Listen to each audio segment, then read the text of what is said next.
Lur, selamat datang di Ngidul Ngalbu Film Cadel.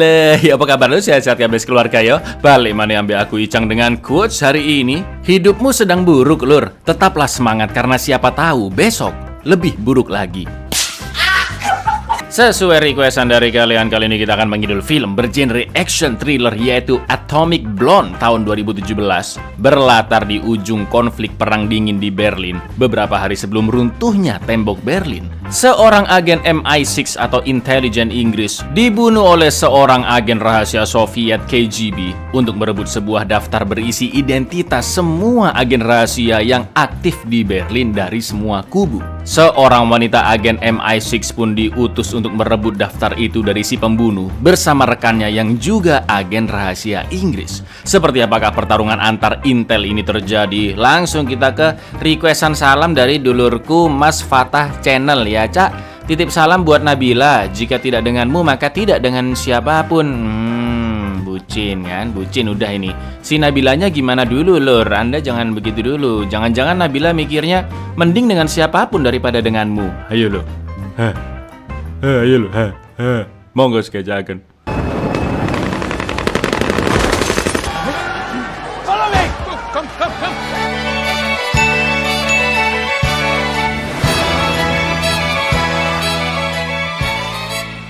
Setelah hampir 28 tahun berdiri, akhirnya pada tanggal 9 November 1989, tembok pembatas antara Berlin Timur dan Berlin Barat diruntuhkan, yang menandakan berakhirnya konflik perang dingin antar kubu blok barat yaitu Amerika, Inggris, dan negara-negara lainnya. Dengan kubu blok timur yaitu Uni Soviet dan negara lainnya, Jerman Barat dan Timur pun bersatu, sementara negara Uni Soviet akhirnya terpecah. Tapi film ini tidak membahas tentang situasi politik yang terjadi di belakangnya, melainkan insiden yang terjadi beberapa hari sebelum runtuhnya tembok Berlin. Saat itu seorang agen MI6 atau agen rahasia Inggris yaitu James dibunuh oleh Yuri Bakhtin, agen rahasia Uni Soviet yang biasa disebut KGB atau KGB aja lah gampangnya ya. Sebelum membuang mayatnya ke sungai di area Jerman Barat, Bakhtin pun mengambil jam milik James.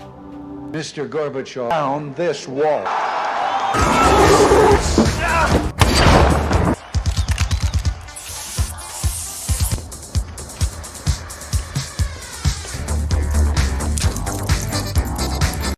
10 hari kemudian di kota London, agen MI6 profesional lainnya bernama Lorraine Broughton sedang mandi es di apartemennya untuk menyembuhkan luka-luka di sekujur tubuhnya. Setelah itu dia juga menenggak obat penahan rasa sakit, juga membakar foto James yang mana dulu mereka pernah bekerja sama di misi Istanbul pada tahun 1985.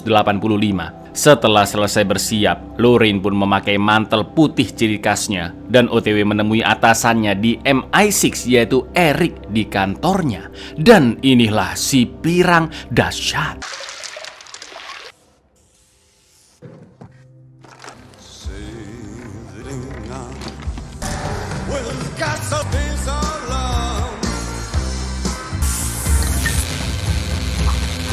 Lorraine diminta untuk menjelaskan apa yang sebenarnya terjadi ketika penugasannya di Berlin. Interogasi itu akan direkam dan diawasi oleh Eric, juga seorang agen CIA senior yaitu Emmett. Pada awalnya Lorraine menolak adanya Emmett di ruangan tersebut karena menurutnya hal yang akan dia sebutkan tidak ada hubungannya dengan Amerika Serikat, khususnya CIA. Namun Emmett mengaku dia juga berada di Berlin saat Lorraine ditugaskan, dan Emmett datang berdasarkan perintah dari Langley alias markas CIA di negara bagian Virginia, Amerika. Selain itu, interogasi tersebut juga diamati dari balik kaca oleh ketua MI6 yang disebut C. Namun Lorraine sudah mengetahui kehadirannya meski tidak bisa melihatnya secara langsung. Tanpa banyak omong, Eric pun meminta Lorraine untuk segera memulai penjelasannya dari awal tentang misinya di Berlin. Biar kalian gak bingung, Lur, kita sebut scene interogasi ini adalah masa sekarang dan cerita Lorraine di Berlin adalah masa lalu. Oke? Before we begin, sir, may I have the debriefing? Request denied. Given the scale of recent world events. Yes, of course. Controller. I was there. Executive authority of Lang. Berlin. What happened?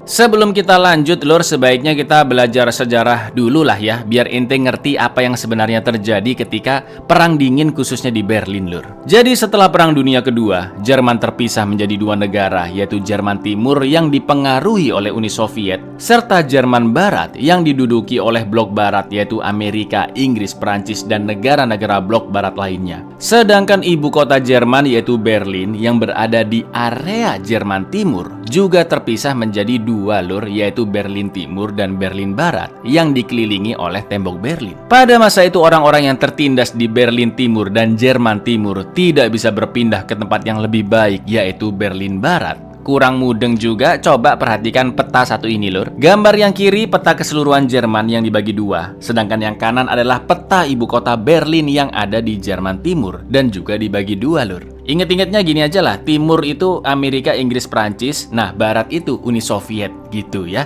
Udah? Oke, udah ya. Kancut. Film pun mundur ke 9 hari sebelumnya, tepatnya hari setelah kematian James. Lorraine dipanggil Eric ke kantornya dan juga bertemu dengan C. Mereka menjelaskan tentang agen MI6 yaitu James yang dibunuh oleh seorang agen KGB yaitu Yuri Bakhtin demi merebut sebuah dokumen rahasia berbentuk microfilm yang tersimpan di jam tangannya James. Dokumen itu disebut The List yang berisi identitas lengkap dari semua agen rahasia yang sedang bertugas di Berlin dan disinyalir dapat memperpanjang Perang Dingin hingga 40 tahun lagi jika dokumen tersebut sampai disalahgunakan. Karena sekarang Bakhtin memegang The List, dia pun diburu tidak hanya oleh agen-agen Amerika dan Prancis, tapi juga Uni Soviet sendiri.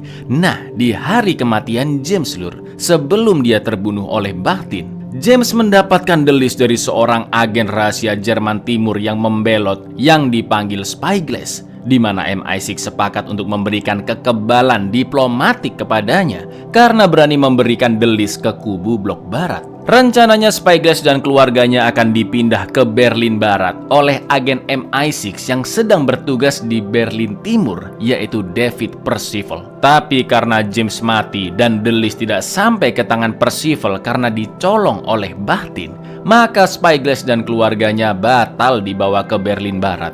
Di samping itu, misi Lorraine adalah memburu Bakhtin di Berlin dan mendapatkan The List tersebut dengan identitas barunya yaitu Elizabeth, seorang pengacara yang diutus oleh keluarga James untuk membawa jasad serta barang-barang pribadinya. Lorraine akan menjalankan misi bersama David Percival, tapi sebelum dia meninggalkan ruangan tersebut, Si menambahkan agar Lorraine juga mencari seorang agen pengkhianat di MI6 bernama Satchel, yang diduga dia adalah double agent atau agen ganda dan telah membocorkan data intelijen ke pihak lain. Gimana? Udah mumet, Lur? Coba diulang lagi biar kalian mudeng, ya kan? Our sources point Yuri Bakhtin. Berlin, along with The list contains every active atomic bomb of info.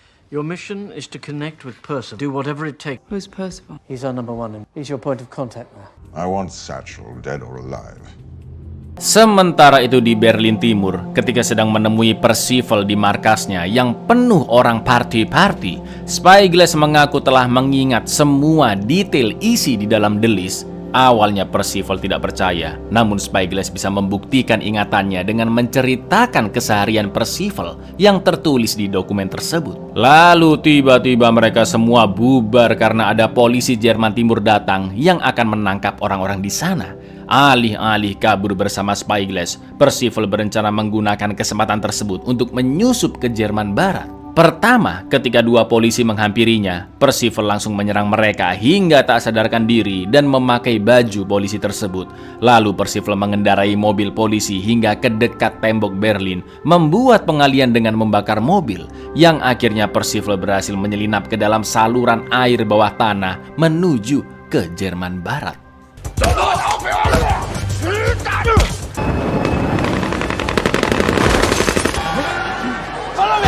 Come. Ketika tiba di Bandara Internasional Berlin Barat, Lorraine dijemput oleh dua orang pria, sebut saja Paijo dan Tukiman, yang mengaku menggantikan Percival karena terlambat datang. Dan anehnya Paijo memanggil Lorraine dengan nama aslinya, yaitu Lorraine Broughton. Padahal di misi itu Lorraine datang dengan identitas barunya yaitu Elizabeth, ya kan? Dan seharusnya tidak ada yang mengetahui kedatangannya kecuali Percival. Sementara itu terlihat seorang agen rahasia Prancis yaitu Delphine yang memperhatikan Lorin dari jauh. Lalu saat OTW, Lorin yakin jika Paijo dan Tukiman adalah antek-antek Soviet yang sudah mengetahui rencananya dan akan membunuhnya. Di lain sisi ada seonggok mobil Porsche yang mengikutinya tepat setelah mobil Lorin berangkat dari bandara. Lalu yang terjadi?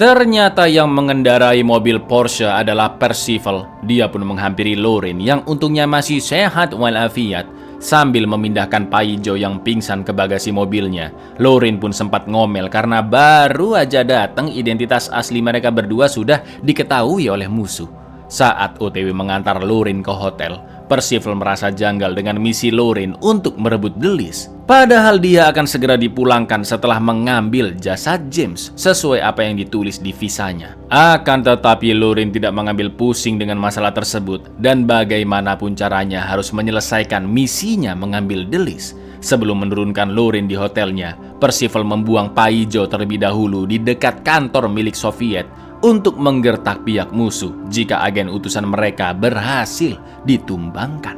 5 minutes on the ground and I'm already made. You're not made. Pick up Gascoigne's body, then you'll be on the first flight back home. What are you doing? A fascist pig.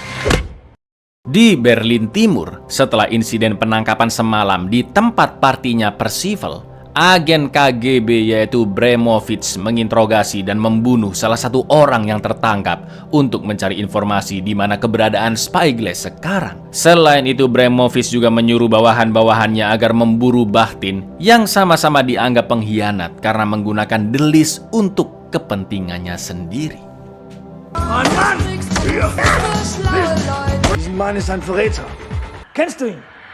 Hier Bakhtin, Zabaka. Хочу список. Sayangnya ketika Lorin akan mengambil jenazah James, pihak rumah sakit menolaknya karena ada sedikit kesalahan di paspor yang dia bawa.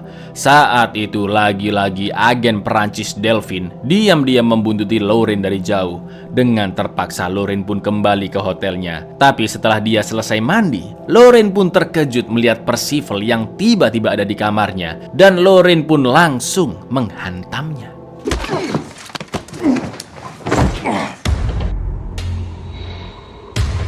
For at least another week. Lucky fucking me.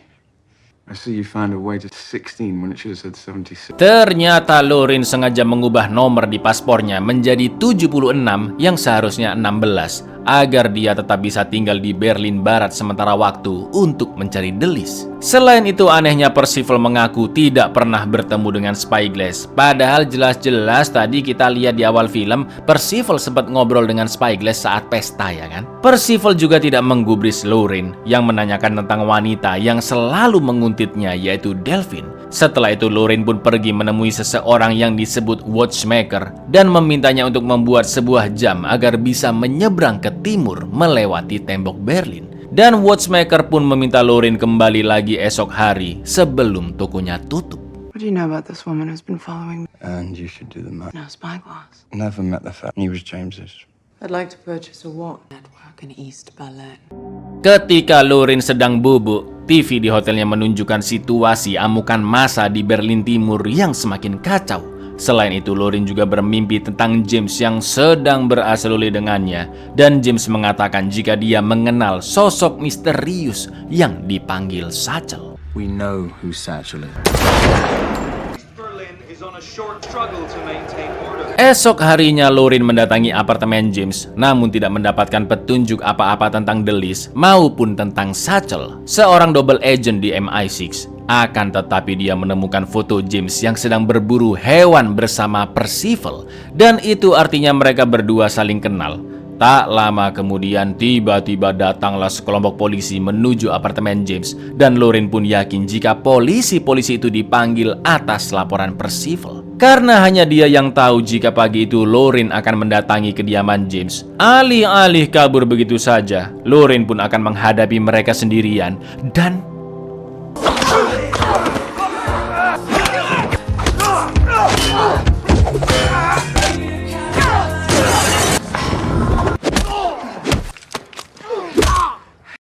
Setelah itu Lauren pun menemui Percival di kediamannya sambil memakai alat perekam suara yang dia sembunyikan. Dan lagi-lagi Mbak Delphine masih mengamatinya dari jauh.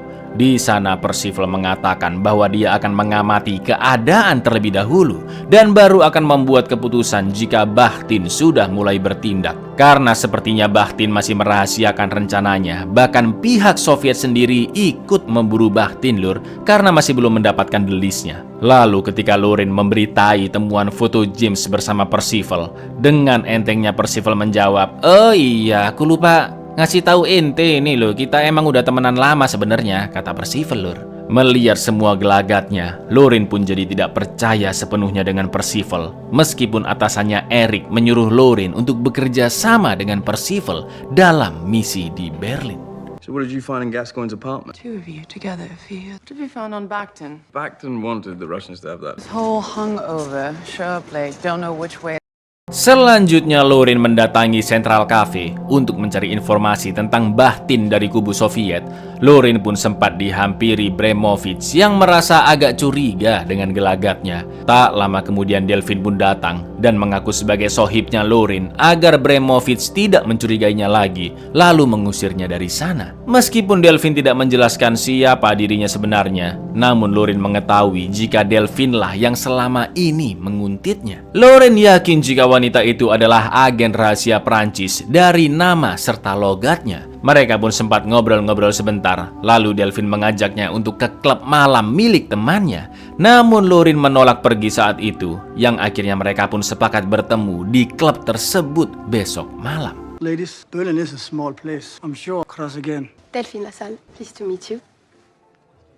Meet me there tomorrow night. Will you come? You're relentless. Di lain sisi kita juga melihat Percival yang ternyata juga sedang nongkrong di klub tersebut. Lalu dari Central Cafe, Lauren pergi mengambil pesanan jamnya ke toko watchmaker yang sempat mengatakan jika kontak-kontak dari watchmaker pasti berguna untuk misi yang dijalankan oleh Lauren. Di lain sisi melalui alat pemancar yang dipasang entah di mana, Percival bisa mendengar obrolan Lauren yang memesan jam ke watchmaker. Your watch is ready. The counter and that find my contact. It's on the counter and that plain envelope. I think you'll find my contact very useful.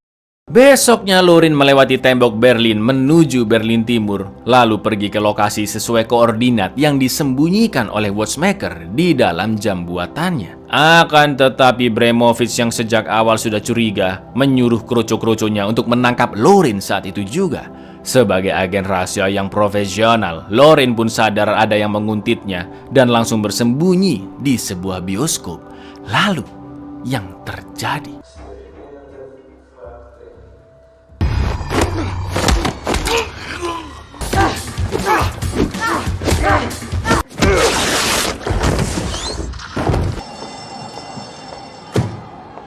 Untungnya Lauren berhasil kabur dan langsung OTW menemui orang kenalan watchmaker yang bernama Merkel. Merkel pun mengatakan bahwa sudah banyak orang yang berminat untuk membeli The List karena ternyata daftar-daftar tersebut sedang dipasarkan di black market atau tempat jual beli barang ilegal. Tanpa diketahui Lauren, Bakhtin berniat menjual jam tersebut melalui watchmaker di malam sebelumnya. Akan tetapi Percival yang membuntuti Bakhtin berhasil membunuhnya dan merebut jam tangan yang berisi The List tersebut. I'm interested in selling a watch filled with secrets.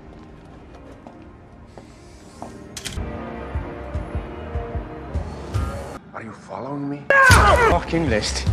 Merkel mengatakan jika sosok Satchel yang sedang dicari Lauren telah membuat kekacauan di Berlin Barat, juga menjelaskan kondisi anak-anak muda di Berlin Timur yang siap memberontak karena merasa tertindas dengan kesemena-menaan rezim Soviet. Namun di lain sisi, Merkel tidak mengetahui di manakah Bakhtin sekarang. Satchel character has people worried on both sides of the war. The watchmaker says there's been the black market the last few days. If you find the right spark, keep talking. there's a lot of side of the wall. They're like a tinderbox. Sesuai janjinya, Lauren menemui Delphine di sebuah klub. Mereka pun lanjut ngobrol ngalor ngidul sampai akhirnya Lauren merebut pistol yang Delphine sembunyikan dan menodongnya. Delphine pun akhirnya mengaku jika dia adalah agen rahasia Perancis yang baru setahun bekerja dan telah mengetahui identitas Lauren sebagai agen MI6 sekaligus misinya di Berlin mencari Delis. Delphine juga merasa takut dengan situasi di Berlin karena saat itu adalah misi pertamanya sebagai agen rahasia.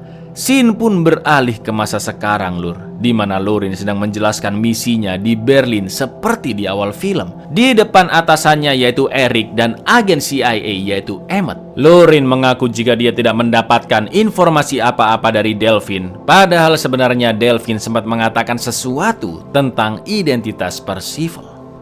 Did she give you information? She gave me nothing. Your friend Percival, Karena Lauren tidak kunjung mengabari MI6 tentang update misinya, Eric pun menghubungi Emmett untuk menemui Lauren yang memberikan nomor telepon rahasia. Setelah Lauren menelpon nomor tersebut, terdengar suara mengatakan jika identitas Satchel si misterius sudah bocor. Di saat yang sama, Percival sudah mengecek isi the list dari jam tangan Bakhtin yang dia rampas dan membaca laporan tentang siapakah Satchel sebenarnya. Exactly what I fucked.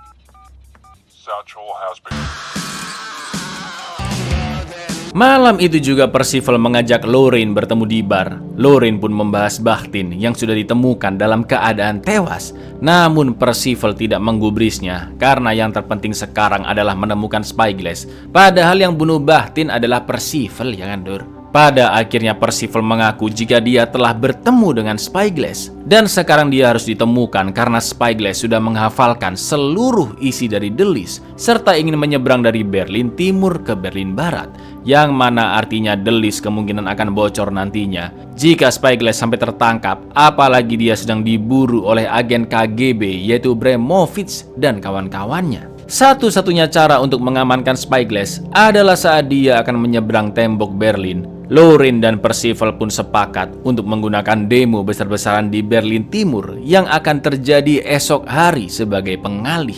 Mereka pun berencana OTW ke Berlin Timur lewat jalur rahasia. Sedangkan Merkel diminta mengurus berkas-berkas palsu agar Lauren dan Percival bisa kembali dari Berlin Timur ke Barat dengan aman. Had I known earlier, I would have his knowledge made him as violent. And he claims he's ready to make the jump.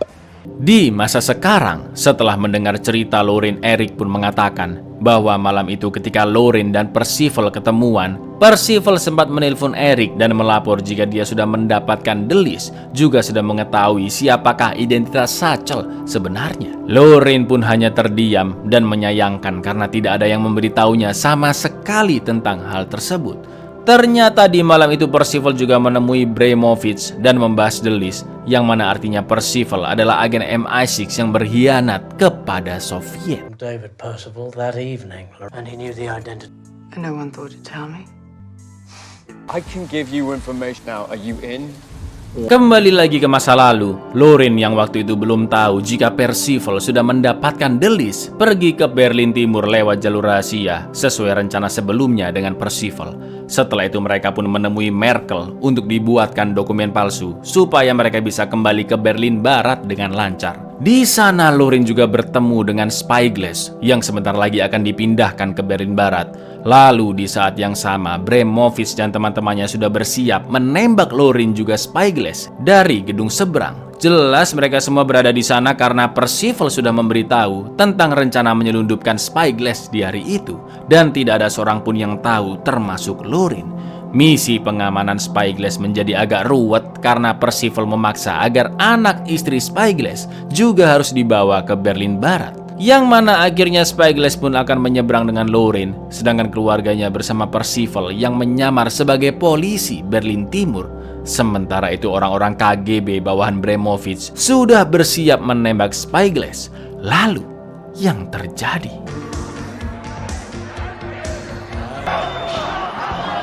Меня в прицеле. 40 метров и приближается. Ты ни хрена не видно. Я их не вижу. Какая проблема? Я не вижу. Ternyata itu adalah rencana Lauren dengan Merkel untuk mengantisipasi penyerangan dari atas tanpa diketahui Percival. Setelah itu Percival pun berpisah dari kerumunan lalu mengamankan keluarga spyglass ke dalam mobil. Dan tiba-tiba This was never part of the plan.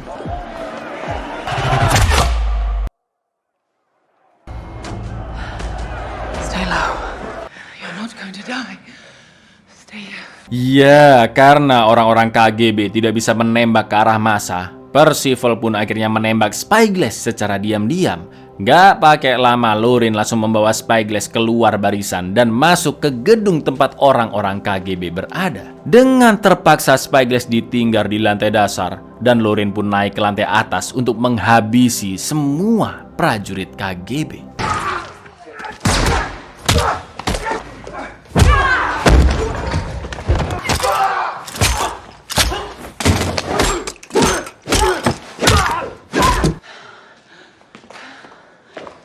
Lauren pun berhasil membunuh semua kroco-kroco KGB hingga kondisinya babak belur.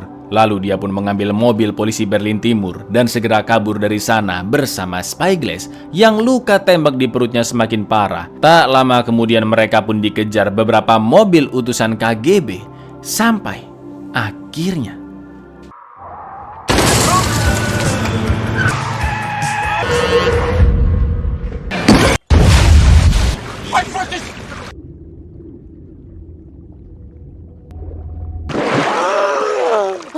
naasnya Spyglass tewas tenggelam, sedangkan Lauren berhasil selamat. Dengan sisa-sisa kesadarannya, Lauren pun pergi menyusuri Berlin Timur dan untungnya diselamatkan oleh Merkel kembali ke markas.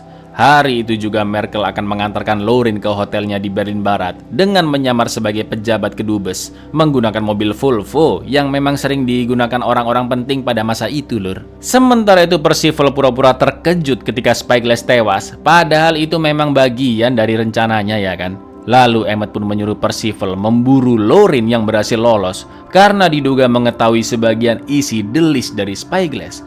Percival pun mengikuti perintah Emmett karena memang dia berencana membunuh Lauren di insiden tadi dan Percival tidak memberitahu jika sebenarnya the list sudah dia pegang. Women are always getting in the way.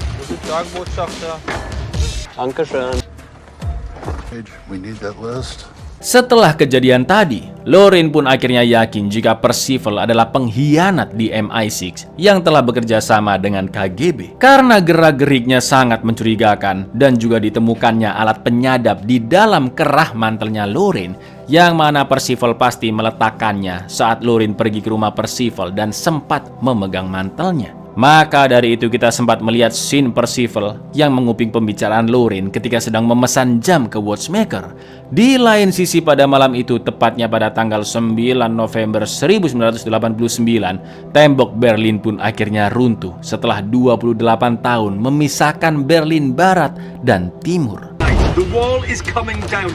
The sledgehammers and lovers. Found a French UHF device. Tak lama kemudian Delphine datang ke hotel dan Lauren mengatakan jika selama ini Percival telah menyadapnya.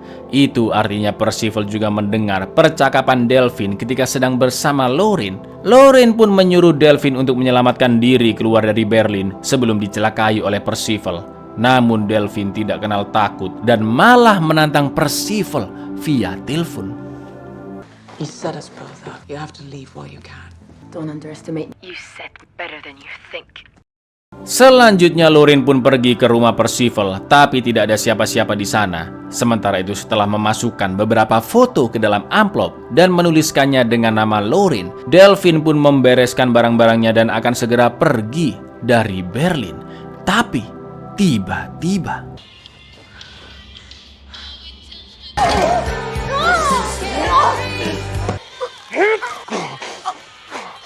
sayangnya Lauren terlambat dan Delphine sudah tewas terkapar. Lauren pun hanya bisa terdiam meratapi jasad Delphine. Sangat berbeda dengan situasi di luar sekarang, di mana seluruh rakyat Berlin berpesta pora merayakan runtuhnya tembok Berlin. Amplop itu ternyata berisi foto-foto Percival yang sedang berdiskusi dengan Bremovich di malam sebelum Spyglass tewas. Saat itu juga Lauren OTW ke kediaman Percival, yang saat itu dia baru saja membakar apartemennya dan akan segera kabur. Lalu yang terjadi? A fucking target. Love Berlin. Lauren pun menyayangkan Percival yang harus membunuh Delphine dan akhirnya dia tahu bahwa selama ini Percival lah yang mengacaukan misinya merebut the list sejak awal. Pantas aja ketika Lauren baru sampai di Berlin ada 2 agen KGB yang menjemputnya ya kan. Padahal yang mengetahui kedatangannya hanyalah Percival. Percival pun mengaku dia hanya ingin mendapat kehormatan di depan Ratu Inggris sebagai agen MI6 dengan menyeting konspirasi seakan-akan dialah pahlawannya. Mulai dari merebut The List sampai mengatur agar KGB memburu Spyglass ketika dia akan diselamatkan oleh Lorin. Tujuannya agar Lorin disalahkan karena gagal mengamankan Spyglass yang telah mengingat isi dari The List. Lalu rencana akhirnya setelah Lorin dan Spyglass mati, Percival baru akan mengaku jika dialah yang membunuh Bahtin dan telah mendapatkan The List. Tapi rencananya buyar ketika Lorin berhasil selamat dari serangan KGB. Setelah itu Lorin yang melihat jam tangan Percival pun langsung mengambilnya karena dia yakin itu adalah jam tangan berisi The List. Lorin juga menyebut Percival adalah Satchel, seorang agen rahasia double agent yang selama ini dicari-cari oleh MI6. Sampai akhirnya Lorin pun langsung menembak Percival tepat di kepalanya. Spyglass was a liability to us. I couldn't risk leaving those KGB pricks at Queen by now. Are you going to lie to the very... You didn't have to kill her. Isn't that right? Well played. Lorin pun akhirnya sampai di penghujung cerita tentang misinya di Berlin. Dia mengatakan jika identitas Satchel sebenarnya adalah Percival yang merupakan agen MI6 tapi juga bekerja sama dengan KGB.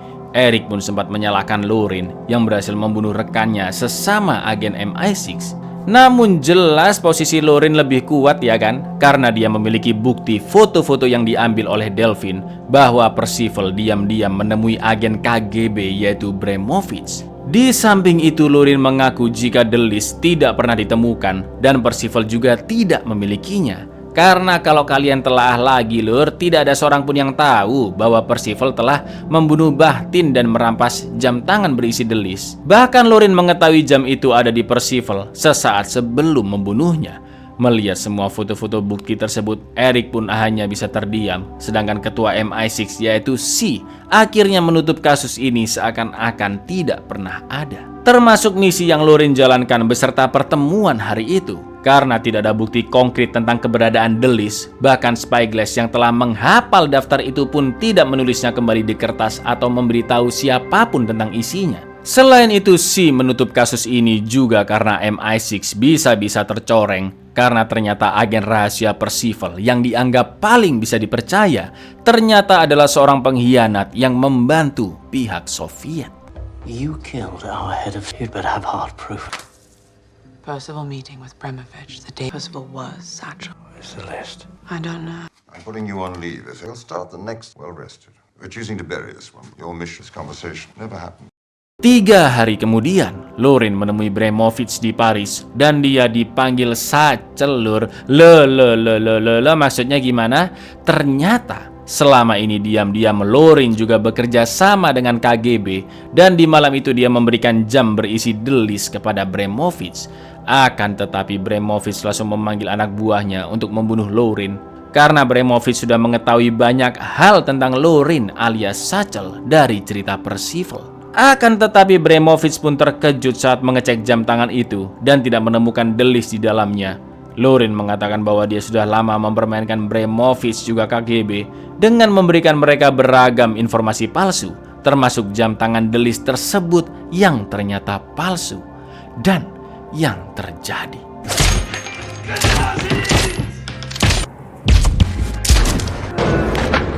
Every false intel I gave you, a rip and iron. Did you really think I was going to give you that list?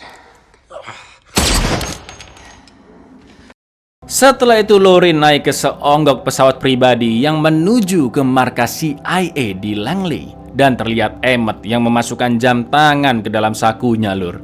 Ternyata identitas Satchel selama ini adalah Lorin sendiri. Dia bukan double agent melainkan triple agent lur. Sesungguhnya Lorin adalah agen CIA, bekerja untuk CIA yang menyamar menjadi MI6 dan juga KGB. Sedangkan Lorin sengaja sok-sokan menolak kedatangan Emmett di interogasinya agar Eric dan Si tahu jika Lorin bukan antek-antek CIA. Selain itu jam tangan yang dipegang Emmett adalah The List yang asli. Jadi bisa disimpulkan bahwa Percival ketahuan berkhianat dari MI6, sedangkan KGB hanya menjadi bulan-bulanan saja untuk memuluskan misi Lauren, dan ujung-ujungnya yang memenangkan perebutan The List ini adalah CIA lur, alias Amerika lagi ya kan? Let's go. Flight time to Langley, 11 hours, cleared for takeoff. Buyar, ya begitulah lur. Memang cukup merumitkan dan membingungkan film ini, tapi semoga kalian mudeng ya. Intinya perebutan The List dari agen-agen intel berbagai negara. Akhirnya yang menangin Amerika lagi. Padahal nggak ngeliatanin dari awal film ini lur, Amerika ini lur. Jadi pesan moralnya apa? Nggak usahlah rebutan The List. Coba dari awal sharing gitu, bagi-bagi ke agen-agen lain. Ini ya The List ya. Nah, damai gitu kan, tentram, gemah, ripah, lojinawi. Assalamualaikum.